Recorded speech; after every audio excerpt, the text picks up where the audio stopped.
Boa tarde, nós estamos com a advogada Janaína Pascoal, que visita Piracicaba. É uma grande honra. Deputada estadual eleita, parabéns pela votação, recorde, né? Realmente, foi algo inimaginável, né? Mais de 2 milhões de votos. E está aqui em Piracicaba, na Igreja Nossa Senhora dos Prazeres, para falar sobre o tema educação dos filhos, competências do Estado e da família. A senhora poderia resumir para nós, o Jornal de Piracicaba, esse tema? Olha, na verdade é muito importante. Primeiro queria agradecer Piracicaba pelos votos, pelo carinho, pela receptividade, pela confiança, dizer que eu quero trabalhar muito para honrar cada um dos votos, né, do povo de Piracicaba, do povo paulista. Na verdade, a minha abordagem é uma abordagem mais jurídica, né? Porque eu sou professora, mas sou professora de direito. Então eu não sou pedagoga, não sou professora da escola, vamos dizer assim, fundamental, nem do ensino médio. A minha abordagem é uma abordagem jurídica. Porque existe muito esse embate, né? Se a criança pertence à família, se a criança pertence ao Estado. Então vou conversar um pouquinho sobre isso, esse problema que a gente vivencia do aparelhamento das escolas, como enfrentar esse aparelhamento, entendeu? Então o intuito é um diálogo, uma perspectiva mais jurídica do que pedagógica propriamente dita, né? Porque a minha formação é jurídica e a minha experiência é pedagógica também, mais de 20 anos de docência, mas na docência do direito, entendeu? Assim, uma das razões que levaram o Bolsonaro à presidência, eu acho que é assim, ó, essa questão que o povo está clamando por ordem e tal. E a gente ouve muito falar em escola em tempo integral. Quando as pessoas reivindicam isso, inconscientemente elas não estão pedindo também que o Estado assuma um pouco essa tutela da educação. Veja, eu parto do pressuposto de que nós vivemos num país plural. Então são muitos grupos. Ao mesmo tempo que você tem um grupo, né, que existem grupos clamando por escola em tempo integral, existem grupos clamando por desescolarização, né? Então você tem grupos que querem, por exemplo, um projeto de lei para regulamentar o homeschooling. Então, assim, é uma pluralidade, é isso que faz a riqueza de uma democracia. A ideia é trabalhar para que essa riqueza seja preservada e respeitada. Eu, particularmente, sou defensora da escola em tempo integral, não só por uma questão educacional, mas uma questão também de segurança, tá? Eu trabalhei há muitos anos atrás, eu trabalhei na Secretaria de Segurança Pública, e o que eu vi na prática? Mães carentes, mães precisando sair de madrugada para trabalhar, não tendo com quem deixar suas crianças, muitas dessas crianças trancadas em casa sozinhas, passíveis de morrerem num incêndio, eventualmente, ou quando a mãe tinha medo de deixar a criança trancada em casa, deixava a criança na rua, podendo ser vítima de um abuso sexual, ser vítima de um atropelamento. Então a ideia da escola em tempo integral não é necessariamente terceirizar a criança para o Estado, não é isso, é uma questão de realidade. Muitas famílias hoje só contam com a mãe, que precisa trabalhar para sustentar. Então, é também dever do Estado olhar para essa realidade e dar segurança para que essa mulher trabalhe tranquilamente, compreende? E para esta criança. Então, a escola em tempo integral, ela vai muito além da questão educacional, entendeu? Eu sou uma defensora, o que não significa que necessariamente a família seja obrigada, né, a aceitar a escola em tempo integral, mas nós podemos trabalhar com a ideia de possibilitar essa escola em tempo integral, sobretudo para estes casos, né, de mães muitas vezes sós ou que trabalham, não tem quem deixar essa criança, entendeu? Janaína Pascoal, ela ganhou notoriedade, é uma das autoras do pedido que levou ao impeachment da presidente Dilma Rousseff. E foi assim, a pauta ou as causas que a senhora defendeu e que a tornaram popular são causas nacionais. A senhora foi eleita para um parlamento regional, uma votação super expressiva. Como atuar para manter essa popularidade assim, num parlamento regional? Qual a linha de atuação que a senhora... Primeiro eu penso o seguinte, o que é bom para São Paulo normalmente é bom para o Brasil. O que acontece em São Paulo é visto pelo Brasil. Eu tenho muitas ideias, né, de, por exemplo, fomentar ou fortalecer o intercâmbio entre as várias assembleias legislativas, entendeu? Eu tenho as minhas áreas de formação, então o fato de eu estar como parlamentar em São Paulo não me impede de eu, por exemplo, opinar nas questões nacionais, como na verdade sempre opinei, mesmo não tendo cargo. Então eu não vejo que estar num parlamento estadual possa servir como um impedimento para eu me manifestar. Muito ao contrário, talvez eu até tenha um espaço mais adequado para essas manifestações, entendeu? E assim, no cenário nacional, a senhora foi convidada para ser vice-presidente, declinou, e pode vir a ser convidada para o Ministério. Sim. Qual seria o posicionamento da senhora se esse convite surgir? Então, eu conversei sobre isso com o presidente naquela época que ele me convidou para ser candidata a vice, e depois daquilo eu me comprometi com o povo de São Paulo. Então eu acredito que eu posso ajudar o governo central com as minhas ideias, com a troca de ideias, eventualmente com uma ida ou outra quando entenderem que é necessário, se entenderem que é necessário, mas não com a assunção de cargo, porque eu assumi um compromisso com o Estado de São Paulo, entende?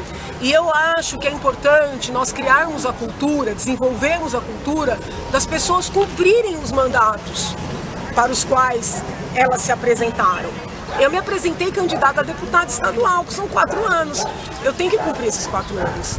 E assim, no caso do Sérgio Moro, é evidente, assim, né? Parece que é inquestionável que pro governo Bolsonaro a ida dele foi positiva. Falar de um outro é sempre complicado, né? A senhora pode analisar, né? Ele é uma personalidade pública. A senhora acredita que para ele, para a credibilidade que ele construiu, para a atuação que ele teve, para os casos que ele julgou, e para a carreira dele agora, daqui para frente, foi positivo ele ter ido? Olha, para ele, somente ele pode avaliar. O que eu posso dizer é o seguinte, foi muito positivo para o Brasil. Eu nem vejo que isso tenha sido positivo para o governo Bolsonaro. Isso foi positivo para o Brasil. Porque é um homem competente, é um homem sério, é um homem trabalhador, é um homem cuja atuação foi reconhecida pelo mundo, né? E ele poderá levar para o governo central, para o Ministério da Justiça, que é um ministério extremamente sensível, todo esse arcabouço de conhecimento que ele leva, que ele tem, entendeu? Então, por exemplo, eu sou uma pessoa estudiosa, competente, dedicada, correta, mas eu não tenho as informações que o juiz Sérgio Moro tem, porque são muitos anos em operações, são muito acesso a colaborações premiadas, a bancos de dados, porque os magistrados têm acesso a informações que uma pessoa comum, né, ainda que seja uma advogada, não tem. Então, quando ele estiver na pasta, esse preparo que ele tem, né, esse conhecimento que ele tem, vai fazer com que a atuação da pasta, a velocidade da atuação da pasta, seja assim, incomparável com qualquer outra criatura que pudesse ser colocada lá, por melhor que fosse, tá compreendendo? Então, para o Brasil, não haveria melhor hipótese. Eu estou torcendo muito para que essa parceria do presidente Bolsonaro com o juiz Sérgio Moro dê certo, não por eles, pelo país. E pelo país, nós estamos saindo aí de uma recessão, talvez uma das piores da história, né? E o país me parece que não tem muito tempo mais para um novo erro, né? Qual a fé, vou dizer que a senhora traz o peito, que a senhora tem no Bolsonaro para ele conduzir esse país novamente para o caminho do crescimento? Eu acho que a principal característica dele, que foi o que fez com que eu me aproximasse dele, porque eu nunca tive assim uma aproximação, na verdade nunca tive nenhuma aproximação político-partidária, né? Mas a decisão de apoiá-lo foi em função da honestidade, entendeu? Nós precisávamos e precisamos de um presidente honesto, que queira que as coisas aconteçam conforme a lei, entendeu? Que não queira se beneficiar economicamente, patrimonialmente, que não queira fazer essa política de troca de favores, de compra e venda de decisões, compra e venda de leis, né? E eu vejo nele essa honestidade, entendeu? O que me fez apoiar Bolsonaro foi isso. Agora, a Dilma me parece que ela ela causou muito mais prejuízo por uma eventual incompetência até do que por uma desonestidade pessoal, né? Então, eu não compartilho dessa visão. Uma pergunta. Eu não compartilho dessa visão, infelizmente. Houve muitos desvios, né, de pessoas muito próximas, muitas fraudes, porque os dinheiros que foram utilizados não eram contabilizados. Então eu não compartilho dessa visão. A senhora acha que... Eu respeito, mas não compartilho. Não, é uma hipótese, né? A corrupção sistêmica ali foi mais nociva ao país do que a própria incompetência na gestão da área econômica dela. Ah, mas com certeza. A corrupção, sim, com certeza. Bom, acho que é isso. Obrigada. Agora sim, né? Nós temos aqui em Piracicaba, a senhora teve uma votação expressiva.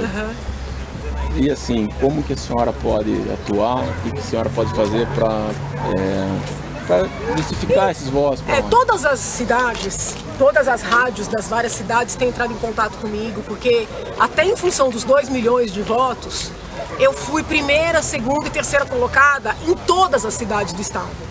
Isso foi um fenômeno que ocorreu. E eu tenho respondido para todas as indagações, porque normalmente a pergunta é assim: o que a senhora vai trazer para a nossa cidade? Né? A minha atuação vai ser uma atuação para o estado de São Paulo.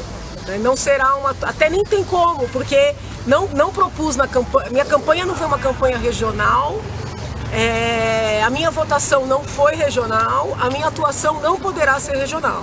Eu tenho como prioridades educação, segurança pública e saúde, porque por incrível que pareça, os pleitos que eu mais recebi durante a campanha que eu fiz na rua foi na seara da saúde. Então eu tenho essas pautas como prioritárias e a fiscalização do Poder Executivo. Eu acho que a maneira que eu posso colaborar para o nosso Estado é tentando trazer para a Assembleia uma independência com relação ao Poder Executivo. Uma independência que não há muitos anos. Então essa independência da fiscalização da aplicação dos dinheiros públicos, da autonomia do Poder Legislativo, que até pela Constituição Estadual é o principal e o primeiro poder, entendeu? Então esse é o compromisso que eu assumo com o Estado, com Piracicaba, mas com todas as outras cidades também. Muito obrigado.